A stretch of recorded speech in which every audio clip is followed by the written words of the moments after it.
Hi guys, this is my first contribution to Occult Detective October, that fabulous brainchild of MJ over at Reading This Life. And at the end, I've included all the significant links to moderators and contributors. Occult Detective. The first thing I want to talk about is that the occult and the monstrous is never that far away. In the 18th century, you had this almost mania for being able to define what was distinctive about human beings, and always it involves something having to do with our rational or analytic faculties. And one day, that great lexicographer and critic and philosopher Samuel Johnson turned to Boswell, his friend, and eventually his great biographer, and said, "Sir, man is a tool-making animal." And that might have seemed clever, but we've known for some time that all sorts of primates make tools. Think of the gorillas with their sticks plunging into an anthill. We're not the only tool-making animal. In the spirit of Occult Detective October, I'll venture my own theory about what makes us distinctive. Human beings are the one species that compulsively and consistently create and engage with the monstrous and the supernatural.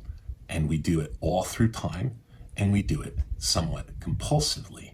So if the idea of superstition and occult seems somehow out there and dodgy and anti-analytic, I can assure you it is very, very human and with us always. Hamlet, as is true with a great deal of the best literature, was written at a time of psychological and social upheaval of great fears.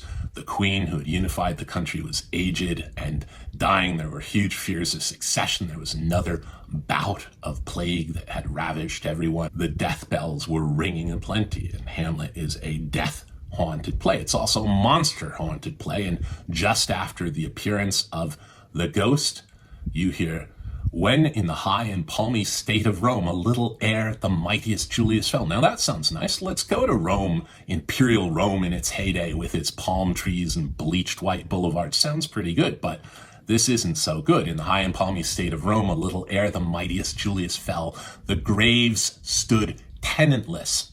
Okay, graveyards, all the dead have awakened, the graves stood tenantless, and the sheeted dead did squeak and gibber in the streets. Now that is a scary image. The sheeted dead did squeak and gibber in the streets. One reason it's so frightening is the word gibber is such a nasty word. Gibber, gibberish, gibbet, jibe, all the jib words aren't so good. Jibe is to mock someone. Gibbet is a gallows. And gibber. What is gibber? Gibber is the failure of communication, the failure of speech. It's animal sounds without any sense. So, against the backdrop of Hamlet and its social disorders and its crimes and its inability to make things cohere, you have this image of Roman apocalypse and horror. And what do when you've had enough of the walking dead, enough of the sheeted dead that squeak and gibber in the streets and are coming towards you? Well, I usually pick up a book, but let's pick up something really realistic that kind of banishes the supernatural and stays in the world of life as it's lived. Silently, in a dream, she'd come to him, a ghost woman with ashes on her breath. Ghoul, chewer of corpses. This sounds like we're in the world of the monstrous again, but actually we're in the world of what some critics have said is the most realistic book ever written, James Joyce's 1922 masterpiece, Ulysses. And we're in the mind of Stephen Dedalus, who is trying to deal emotionally with guilt and sorrow over the death of his mother. No, mother, let me be, let me live. Ghoul, chewer of corpses, ghost woman with ashes on her breath. In the realities of the mind, we reach towards the monstrous and images of the monstrous as the only thing that is faithful to life as it's lived. And why is this true? Why in this great book of realism do we have ghouls and chewers of corpses? Because life is lived not in the world of salts and acid, but in the phantasmagoric chambers of the mind with its storied windows and painted walls. I wish I'd written that, but I hadn't. This is Robert Louis Stevenson writing in 1890. Life isn't lived in the world of salt and acid. It's lived in the vast phantasmagoric chambers of the mind with its painted windows and storied walls. And of course, that's where the monstrous dwells as well. And my task has been to read the works of Seabury Quinn, that in its day was the most popular single feature in Weird Tales magazine. Seabury Quinn, in his nearly 100 Jules de Grandin occult detective stories, created a wondrous pantheon of supernatural monsters or evil humans adept at harnessing occult powers beyond the everyday. Quinn's fertility in birthing monsters reminds me of ancient bards who would chant into existence monstrous shapeshifters and multi-headed hydras and psychopathic one-eyed cyclops as manageable menaces mirroring the unknown horrors always at play just beyond the pale. And as did the ancient bards, Seabury Quinn conjured up fiercely intelligent, brave, and resourceful warrior to journey forth and combat the monstrous and the evil. Seabury Grandin Quinn, that's his full name's hero, is the brilliant medical doctor and expert in all aspects of the occult Jules de Grandin. And how is this brave warrior and vanquisher of the monstrous described? To deal with the hell broth of horrors behind this June 1938 cover, Grandin better be tough. So let's take a look and find out. The cover is by the fabulous artist Margaret Brundage, who was the ultimate queen of edgy and transgressive and was such a good fit with Quinn's stories. She illustrated dozens of them. And the masthead is a virtual who's who of horror and fantasy luminaries. Margaret Brundage, illustrator Virgil Finlay, Seabury Quinn, Conan creator Robert E. Howard, and horror master Robert Bloch, and creator of whole fantasy universes H.P. Lovecraft, and horror writer and truly great and under-recognized poet Clark Ashton Smith, and a Nathaniel Hawthorne reprint to educate readers and bring the magazine squarely into the whole tradition of horror writing. And how is our brave occult detective Jules de Grandin described? Based on the cover, he better be fierce. Fresh from a steaming shower and smelling most agreeably of Roman hyacinth, Jules de Grandin sat before the fire and gazed with unconcealed approval at the toe tip of his purple leather slipper. A mauve silk scarf was knotted ascot fashion round his throat. His hands were drawn up in the sleeves of his deep violet brocade dressing gown, and on his face was that look of somnolent content which well-fed tomcats wear when they are thoroughly at peace with themselves and the world. He is a feat and a dandy, and sounds a bit like he's in the world of Oscar Wilde and Aubrey Beardsley. And if you think there's a little sexual and gender ambiguity here, you're spot on. It's a current that runs through all the stories, and not just with Grandin. We'll see another striking instance in a moment. But as far as a formidable adversary, Jules de Grandin is indomitable and ruthless and fierce, and when necessary, doesn't blink at killing. If you've ever had a problem with the monstrous or the uncanny, or things are spookily amiss in your life in ways that neither the police nor the Continental Op nor Sam Spade or Lou Archer or V.I. Warshawski are likely to be able to handle, call Dr. Jules de Grandin. Another common ground with ancient spinners of tales is that the monstrous or alien or outre or magical or occult often holds a strange allure. Femme fatale enchantresses like the sirens or lotus eaters who would make your cares dissolve away, or Circe who might turn you into a swine, or then again might become the best lover you've ever known. One of the biggest appeals of the Grandin stories is that it's not always a matter of vanquishing evil. More often, It's a slow and quite complex dance with the outre and the occult. And the supernatural has its appeals. Werewolves might be frightening, but running with werewolves might be a different matter entirely.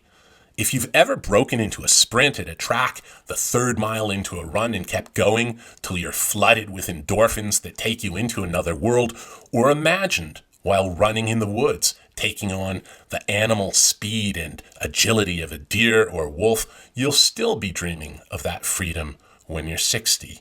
What happened next, I don't remember clearly, for that incense did things to me. The old garden where I knelt seemed to fade away, and in its place appeared a wild and rocky mountain scene where I seemed to be walking down a winding road. Other people were walking with me, some before, some behind, some besides me, and all were clothed with cloaks of hairy skin like mine. Suddenly, as we went down to the mountainside, I began to notice that my companions were dropping to all fours like beasts. But somehow it didn't seem strange to me, for without realizing it, I was running on my hands and feet too, not crawling, but actually running like a dog. As we neared the mountain foot, we ran faster and faster. By the time we reached a little clearing in the heavy woods which fringed the rocky hill, we were going like the wind, and I felt myself panting, my tongue hanging from my mouth.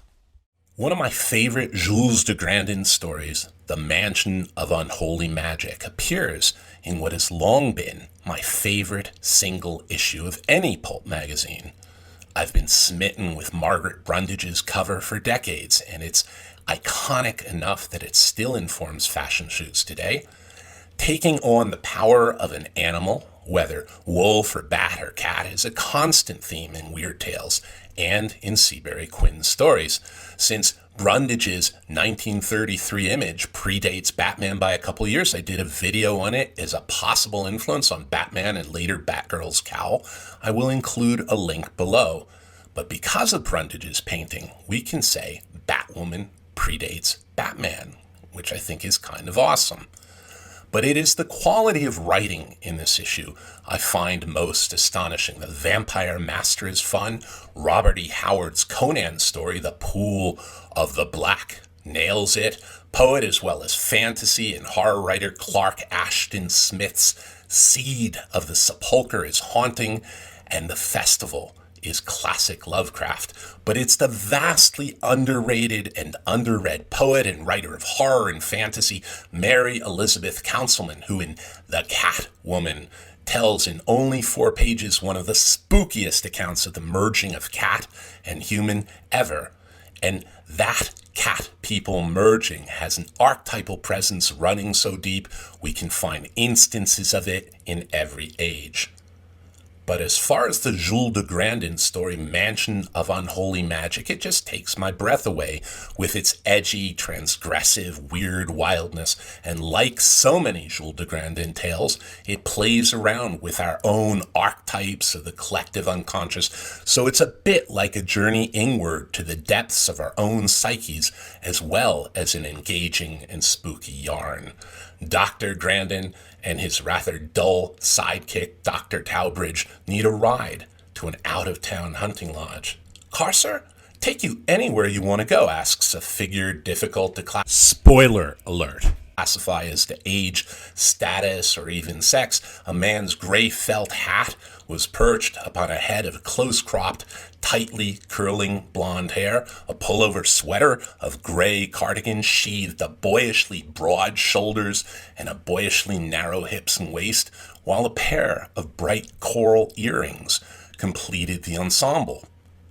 "But certainly," the Frenchman agreed with one of his quick smiles, "we'll go to Monsieur Sutter's hunting lodge. You know the way?" Soon they are speeding crazily on a deteriorating and winding road through an increasingly desolate landscape without one single habitation, not a ray of light or a wreath of smoke.